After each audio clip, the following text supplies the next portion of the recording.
पवन सिंह ने कमर छुई, मैं मंच पर असहज हो गई। हरियाणवी एक्ट्रेस अंजलि राघव बोली, ये मेरे राज्य में होता तो पब्लिक खुद जवाब देती। भोजपुरी एक्टर पवन सिंह एक बार फिर विवादों में है।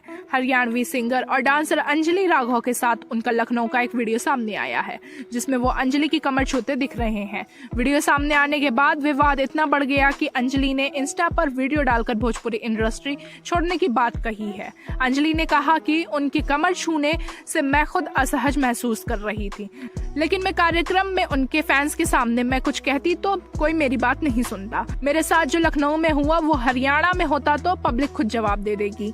वीडियो में अंजलि ने कहा, राम राम जी, मुझे आपसे एक जरूरी बात करनी है। 2 दिन से मैं परेशान हूँ। लगातार मुझे डीएम्स मिल रहे हैं जिसमें लोग मुझसे पूछ रहे हैं कि लखनऊ वाली घटना पर मैंने कुछ क्यों नहीं कहा, क्यों नहीं रिएक्शन लिया, क्यों थप्पड़ नहीं मारा। कुछ लोग मुझे गलत समझ रहे हैं और मीम्स बना रहे हैं कि मैं तो हंस रही थी।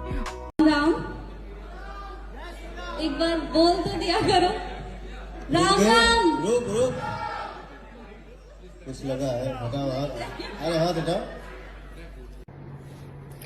राम राम जी, मुझे आप लोगों से बहुत जरूरी बात करनी है, क्योंकि मैं 2 दिन से बहुत ज्यादा परेशान हूँ। क्योंकि कंटिन्यू मेरे पास डीएम आ रहे हैं कि ये जो लखनऊ वाला इंसिडेंट हुआ, इसमें मैंने कुछ बोला क्यों नहीं, एक्शन क्यों नहीं लिया, थप्पड़ क्यों नहीं मारा। और कुछ लोग मुझे ही गलत समझ रहे हैं। कुछ मीम्स पे लिख रहे हैं कि ये तो हंस रही थी, मजे ले रही थी। कि पब्लिक में कोई मुझे ऐसे टच करके जाएगा, उसमें मुझे खुशी होगी, मुझे मजे आएंगे।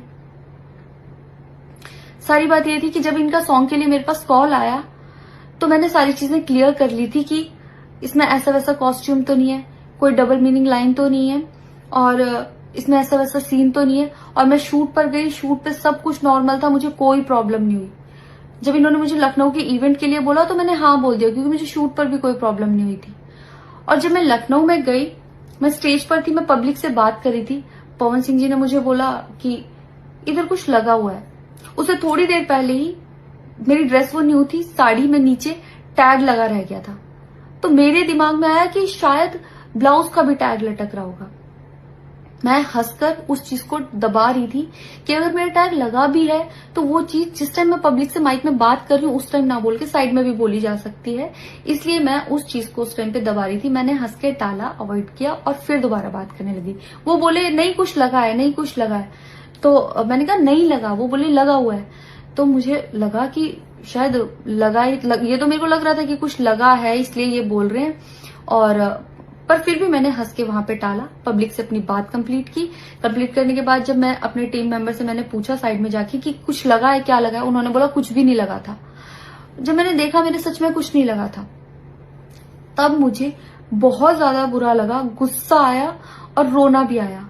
लेकिन मुझे ये नहीं समझ आया कि मैं अब क्या करूं यहाँ पर, क्योंकि जहां मैं गई थी लखनऊ में, पवन सिंह जी खुद भी वहीं के रहने वाले हैं, उसी जगह पर इवेंट था। जितना वो क्राउड था वो सारा उनका फैन बेस था। उनको भगवान बोल रहे थे और भक्त बोल बोल के उनके पैरों में गिर रहे थे। वो उनका फैन बेस था, क्राउड था। तो मुझे समझ नहीं आया कि मैं क्या करूं। अगर मैं कुछ भी बोलती तो क्या वो लोग मुझे सपोर्ट करते। मेरे साथ कुल 3-4 बंदे यहां से गए थे, तो वहां जितना क्राउड था, क्या वो लोग मेरा साथ देता। मैंने सोचा मैं बैक स्टेज जाके बात करूंगी। इतनी देर में थोड़ी देर